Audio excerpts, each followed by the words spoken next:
BSA ने दी चेतावनी, अपेक्षित सुधार न हुआ तो होगी कड़ी कार्रवाई। आगे हम लोग वेतन वृद्धि भी रोक सकते हैं उन लोगों की और भी उससे ऊपर भी कठोर कार्रवाई हो सकती है। अपेक्षित सुधार नहीं हो सकता है तो हो सकता है निलंबन भी हो। और बीएसए अखिलेश प्रताप सिंह ने अध्यापकों को जारी की कारण बताओ नोटिस। 75% से ज़्यादा बच्चे ही कैटेगरी में आते हैं। इसका अर्थ है कि कोई भी कार्य नहीं किया जा रहा है विद्यालय में गुणवत्ता शिक्षा के लिए। तो निश्चित ही इन लोगों की जवाबदेही तय की गई है और अगर आगे सुधार नहीं होता है तो और कड़ी कार्रवाई हम लोग करेंगे। सीतापुर बीएसए हुए सख्त, 39 स्कूलों के स्टाफ पर की कार्रवाई। हम लोग इसमें आगे फिर से जनवरी के आसपास इनको मौका देते हुए इंटरनल टेस्ट फिर से कराएंगे। अगर कोई अपेक्षित सुधार नहीं होता है तो और कठोर कार्रवाई की जाएगी।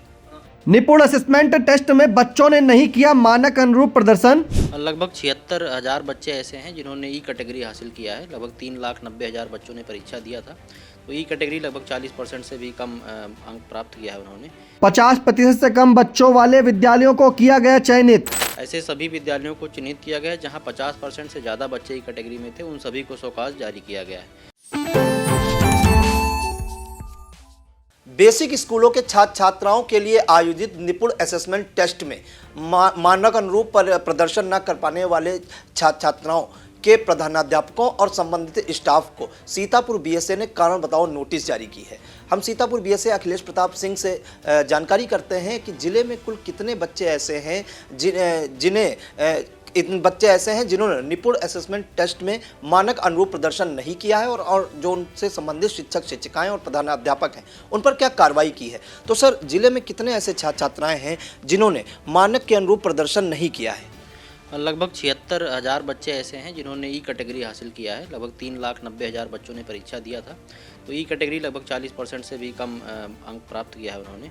ऐसे सभी विद्यालयों को चिन्हित किया गया है जहां 50% से ज़्यादा बच्चे ई कैटेगरी में थे। उन सभी को शौकाज जारी किया गया है। जिन विद्यालयों में 75% से ज़्यादा बच्चों ने ई कैटेगरी हासिल किया उन सभी को समस्त शैक्षिक स्टाफ को प्रतिकूल प्रविष्टि दी गई है।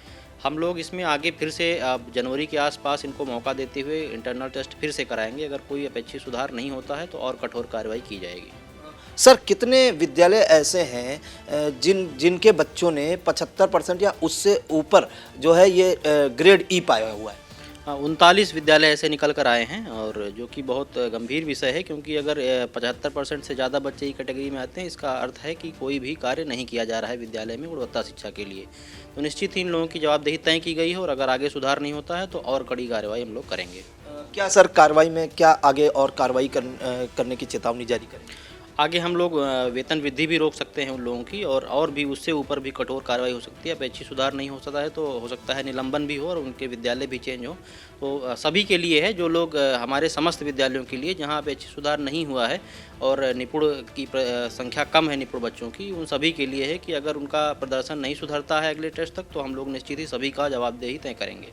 सर, ये परीक्षा कब आयोजित हुई थी निपुण असेसमेंट टेस्ट की? और सर, ये जो टेस्ट होता है इसमें किस क्लास से किस क्लास के बच्चे प्रतिभाग करते हैं? इसमें मध्य सितंबर में आयोजित हुई थी ये परीक्षा। इसमें सभी 1 से 8 तक के सभी बच्चों के लिए परीक्षा आयोजित की गई थी और सभी के लिए जो है परिणाम भी जारी किए गए। उसी के अनुसार जवाबदेही भी तय की जा रही है। सर, अहम जानकारी एक चाहेंगे, जो निपुण असेसमेंट टेस्ट है इसमें किससे संबंधित प्रश्न होते हैं? क्या ओएमआर शीट पर ये परीक्षा आयोजित होती है? बिल्कुल, इसमें भाषा और गणित से संबंधित प्रश्न होते हैं। इसमें परीक्षा ओएमआर शीट पर आयोजित होती है। उसके बाद एक हमारा ऐप है, उस पर वो अपलोड किया जाता है। उसके बाद उसके परिणाम जो है परियोजना स्तर से जारी किए जाते हैं और सभी जिले के ब्लॉक वाइज, स्कूल वाइज हमारे पास परिणाम उपलब्ध रहते हैं। जिसमें अपना असेसमेंट भी विद्यालय के द्वारा किया जा सकता है और जो कमियां हैं उसको दूर किया जा सकता है। सर, कहीं ना कहीं ये मानते हैं कि ओएमआर शीट तो कहीं ना कहीं नहीं कारण है कि बेसिक शिक्षा विभाग मतलब हर संभव प्रयास कर रहा है कि बच्चे अच्छी तरह से परफॉर्म करें और मानक अनुरूप वो प्रदर्शन नहीं कर पा रहे, तो क्या कहीं ओएमआर शीट को भी सर बाधा मानते हैं या कोई और कारण निकल कर सामने आ रहा है? नहीं, ऐसी कोई बाधा नहीं है। परीक्षा कराने से पहले मॉक परीक्षा कराने के लिए भी निर्देश थे और सभी विद्यालयों में कराया भी गया था।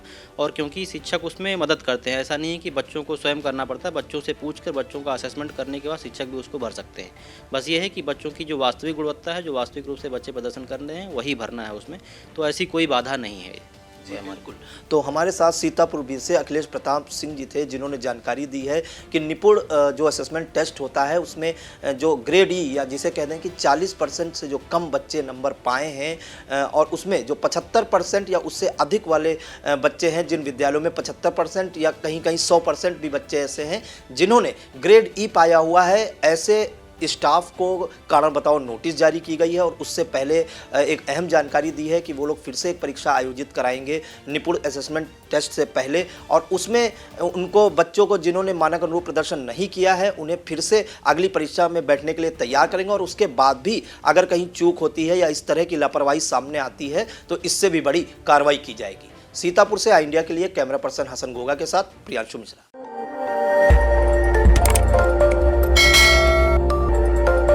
खबर आपकी, नजर हमारी। देखते रहिए आई इंडिया।